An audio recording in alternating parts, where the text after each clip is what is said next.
Hey YouTube, today we're going to be covering 2 ranked replays of the players who finished second in the first iteration of the Salt Mine, and I think players who were probably not putting too much ranked preparation into the tournament beforehand, based on what I understand their preparation styles to be for 1v1, which is that Daniel and Zen, I think both are not terribly interested in grinding out a ton of ones nowadays. Now, of course, they both had their moments in which they were big about grinding them, but not so much recently. But I noticed after their second place finishes, both of them hopping into the ranked ladder, and that's where these replays come from. Daniel a couple days ago, maybe a week or so ago, and Zen's from, I believe, just 2 days ago. Because these guys maybe want to try and rewrite the script. Salt Mine 3 is continuing with stage number 2 in about a couple weeks or so, and we've got ourselves a ones match between Daniel and Mist SB. And to be as confusing as possible, Daniel is in the orange wearing the exact same car, it seems, as Mist.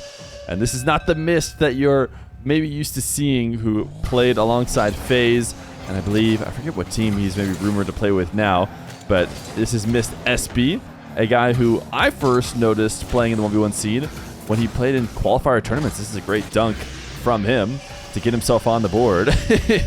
It's not going to be easy to track who's who in terms of which way we're scoring. But yeah, he would always get really far in brackets, even though I had never heard of him. And then it was after that that he finally started showing up on the ones leaderboard. I don't know if he maybe just played tournaments at first and got inspired to grind ranked ones, but you should see Mist SB somewhere in the top 100, and that's how he's found himself in a game against Daniel. And we should credit Mist SB because he's the one who uploaded this replay and allowed us to be able to check it out. Daniel, nice boost steal in this back corner. Little cheeky diagonal backflip to see if he could just sneak one in past Mist. And this is what Daniel does so well, trying to, or normally succeeding in turning really poor setups into solid air dribbles. And Mist, that was probably a bit of a mistake. Daniel could have even kept that lower and maybe scored right away. Great recovery from Mist to handle the ensuing attack, and now Daniel wants to hold on to possession, so he'll take it all the way back into his corner. Nice catch as he had to get underneath that ball off the wall. Oh my goodness, Daniel absolutely launching the flick top shelf. And Mist, man, he held on well for the majority of that possession. But Daniel did such a good job of never fully relinquishing control. Kickoff win for Mist. He wants to flick top right, and he was going to have to do a much better job of that if he wanted to score. In fact, he put it dead center of the net, which means he's going to be counterattacked. He's back in time before Daniel gets anything off the reset. He's going to pass to himself off the ceiling and the backboard, and that is not going to work. Mist, maybe too strong of a first touch. I think there's a world, maybe because he didn't have any boost, there maybe wasn't a world, which is why he just cleared it out. But if he was a bit softer there, we could have gotten around it, made a play off of it. Instead, it's now back to a Daniel possession. Mist falling from the ceiling. I've actually liked the way that Mist has played defense against Daniel so far, which is interesting to say considering he's down 3-1. But that's only because he spent the entire game playing defense. He needs to be able to hold on to possessions on offense. I actually don't think it's, his defensive problems. He's trying to pogo too, so he's just trying to gain my favor. It's a couple different times now he's tried to pogo. Daniel is just going to launch the ball full field. Mist has a rolling play. You see that single jump is because he needs to protect the ball if Daniel is going to early challenge. Mist has to get around this one. And I like the idea here because there was really no scoring opportunity, so he thought maybe I can keep possession, but even that's going to be tough to do. Daniel just demos him. And Daniel, seeing that challenge from the corner, decides to immediately send the ball to the ceiling and pick up the pace, which is a great counter to what Mist was doing. We saw him fall from the ceiling and float behind the play or float into the play. That's expecting, that slow wall to air dribble. As soon as Daniel just booms it into the ceiling, everything is thrown off. All of Mist positioning is now wrong. And even though Daniel isn't able to get a follow-up, it just bounces its way in because of how much he changed the play. So a minute left to go. And Mist looking pretty mechy himself. Can he keep this underneath the crossbar, though? Just enough to get around it? No, he missed his wave dash. So it doesn't matter because Daniel missed as well.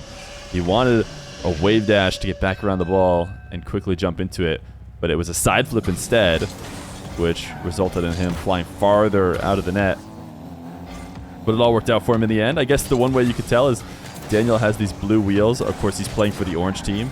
The fact that his identifier is blue makes it nice and simple for you guys.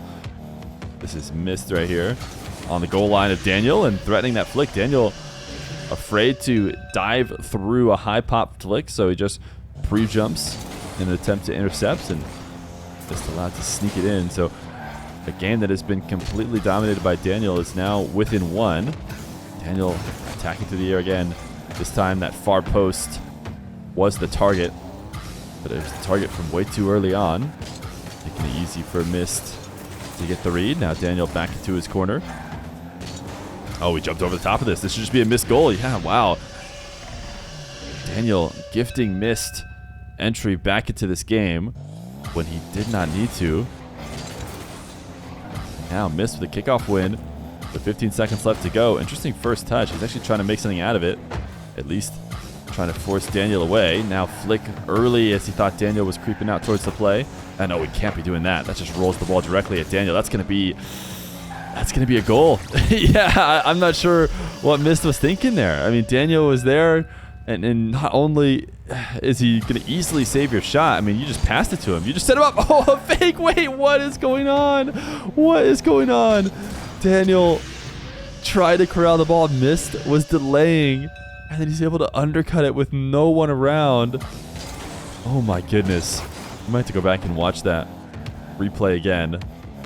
Now it's overtime, and it's Daniel in net. Mist flick. Daniel touching the ball out and pre-flipping into the corner for his 100 boost. Just getting up to a place that he knows Mist can't go to contain the ball. He's got Mist to back off. Look, camera check. What a great flick. Mist doing his best to double jump off the back wall as soon as possible. Oh, that is an unfortunate setup for Mist. He tried to clear it into the corner, but it turned into a perfect air dribble. Daniel is just not going to miss those. It hit that perfect spot on the side of the wall. But we're going to go back and look at this kickoff again. What was Daniel doing?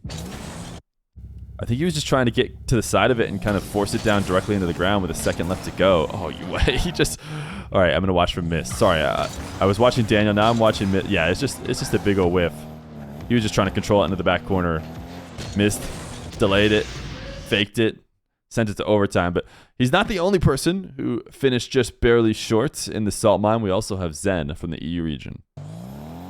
Second game of the replay, it's Zen versus Trebla. Trebla is a guy that I think we're going to see a lot more of as well. I feel like I've seen him having a little bit of success in threes, and he's been a high level ones player, right on the precipice of maybe showing up in tournaments or show matches.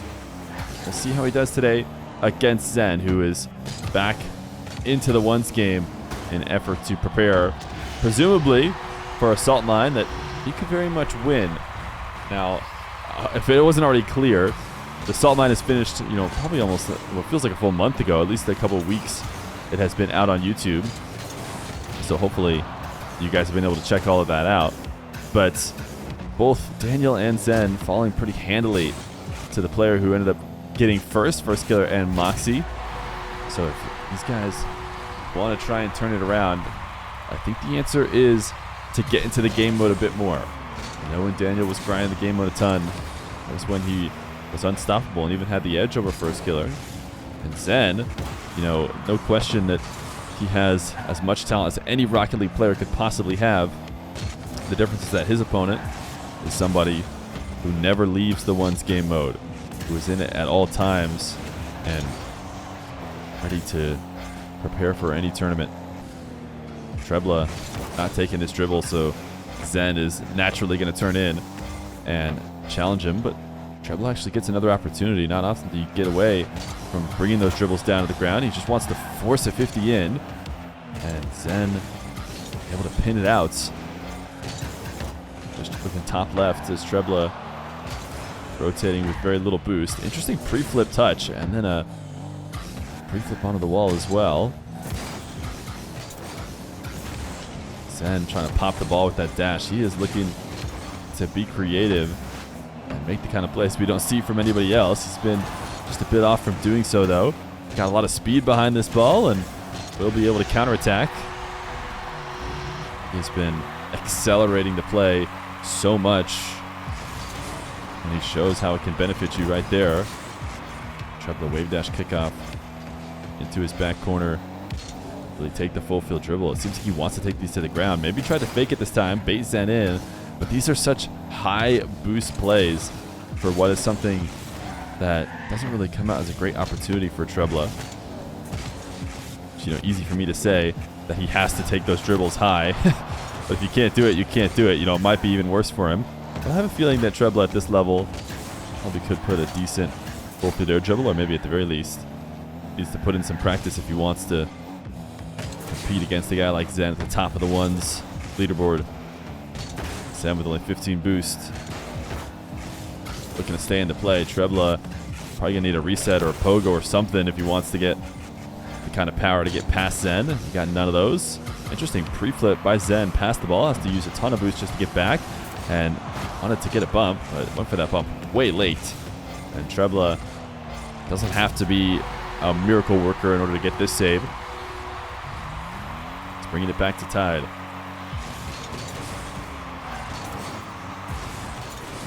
This time, it's Zen going for the dash kickoff, and Trebla wins it into his corner. But Zen, he has seemed to have a main focus, which is just rushing the ball as quick as possible. Trying to see if he can outspeed Trebla. Boom the ball past him. Here he's going to bump him in the corner, and it's going to lead to an open goal. He gets a little bit of extra power off that flick, but not what he needed. It was already in. Has himself a lead. Just under 2 minutes to go.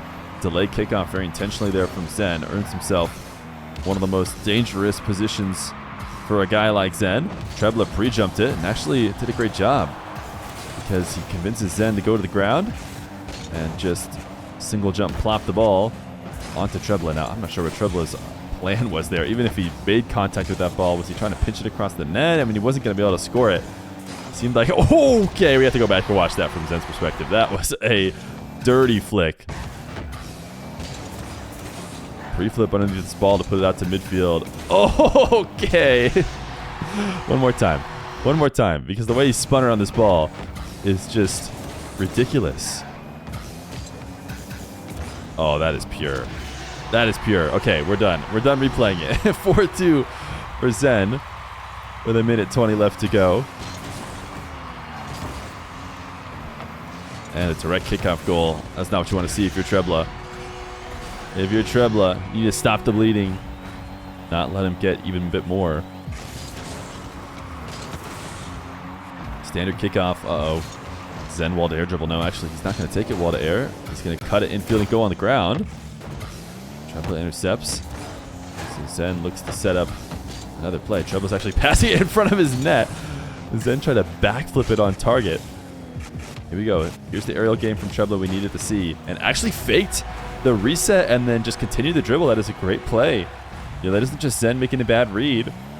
It is Trebla twisting his car, showing the moment at which he would have grabbed the reset to go for the shot. Zen angles for that.